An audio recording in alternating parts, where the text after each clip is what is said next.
నమస్కారం. ఈ ప్రశ్నకు బదిలేది ప్రేక్షకులకు స్వాగతం. నా పేరు శ్రీనివాస్ జొన్నలగడ్డ. ఈ పూట మనలో మన మాటగా నేను చర్చించాలనుకుంటున్న విషయం, మూడోసారి ప్రధానిని నేనే అని తనకు తానే ప్రకటించుకున్న మోడీ.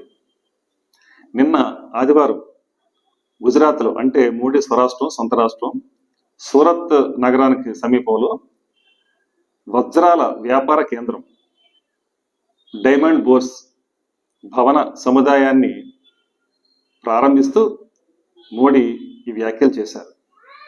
అయితే ఈ వ్యాఖ్యలు మనం పరిశీలించినట్టయితే రెండు విషయాలు స్పష్టంగా తెలుసుకోవచ్చు. ఒకటి, ఇక్కడ రెండు వైరుధ్యమైన విషయాలు మనం చెప్పుకోవచ్చు. అదేంటంటే, మూడోసారి ప్రధానిని నేనే అనటంలోనూ, మూడోసారి బీజేపీనే అధికారంలోకి వస్తుంది అనటంలోనూ చాలా వ్యత్యాసం ఉంది. మొదటి దానిలో వ్యక్తి స్వామ్యం ఉంటే, రెండో దాంట్లో ప్రజాస్వామ్యం ఉంది. ప్రజాస్వామ్యంలో ప్రజలు ఎన్నుకున్న ప్రభుత్వం అధికారంలోకి వచ్చిన తర్వాత అందరూ కలిసి ప్రధాని ఎన్నుకోవడం జరుగుతుంది. కానీ తనకు తానే ప్రకటించుకోవడం అనేది ప్రజాస్వామ్యానికి అంత ఆరోగ్యకరమైన విషయం కాదు అని ఇక్కడ నేను చెప్పదలుచుకున్న విషయం. ఇకపోతే ఏకవ్యక్తి పాలన సుదీర్ఘకాలం సాగటం అనేది ఈ దేశానికి కొత్త ఏమీ కాదు. గతంలో కాంగ్రెస్ ప్రభుత్వంలో జవహర్లాల్ నెహ్రూ మొదటిసారి ప్రధానమంత్రిగా ఉన్న ఆయన దాదాపుగా 18 ఏళ్ళు ఆయనే పరిపాలించారు. తర్వాత ఆయన కుమార్తె ఇందిరాగాంధీ, ఆవిడ కూడా సుమారుగా 14-15 సంవత్సరాలు ప్రధానిగా ఉన్నారు. ఇప్పుడు మోడీ వంతు వచ్చింది. ఈయన ఈసారి మూడోసారి ఆయన అన్నట్టుగానే నెగ్గితే 15 ఏళ్ళు ఆయన పూర్తి చేసుకుంటారు.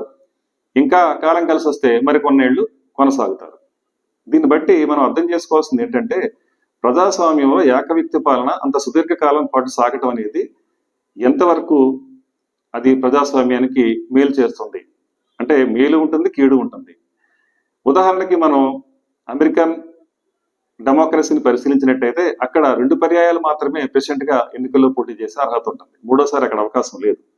2 సార్లు 2 అంటే 4 అంటే 8 సంవత్సరాలు మాత్రమే అక్కడ ఎవరైనా అధ్యక్షుడిగా కొనసాగే అవకాశం ఉంది. మరోసారి అక్కడ ఛాన్సే లేదు.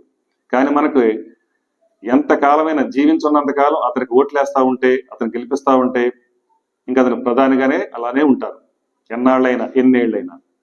ఇది మనకున్న డెమోక్రసీ, మనకున్న ప్రజాస్వామ్యం.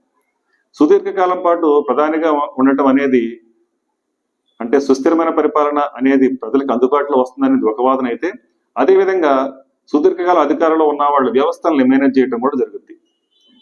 అది ఒక ప్రమాదం. అంటే సెక్యులర్ కంట్రీలో, డెమోక్రసీ ఉన్న కంట్రీలో సుదీర్ఘకాలం ప్లస్ ఉంది, మైనస్ ఉంది ప్రధానంగా కొనసాగటంలో అనేది ఇక్కడ నేను చెప్పదలుచుకున్న విషయం. ఆ మాటకు వస్తే, ఈ దేశంలో స్వాతంత్ర్యం వచ్చిన 75 సంవత్సరాల్లో 45 సంవత్సరాలు దాదాపుగా కుటుంబ పాలన లేకపోతే ఏకవ్యక్తి పాలన, ఈ ఏలుబడిలోనే గడిచిపోయింది. దీన్ని బట్టి మనం ప్రజాస్వామ్యంలో ఉన్నామా, ఏకవ్యక్తి పాలనలో ఉన్నామా, కుటుంబ పాలనలో ఉన్నామా, లేదంటే రాచరికంలో ఉన్నామా అనే అనేక సందేహాలు ప్రజల్లో కలుగుతున్నాయి. కాబట్టి దీని మీద విస్తృతమైన చర్చ జరగాల్సిన అవసరం ఉంది. నమస్కారం, మీ జేఎస్ఆర్.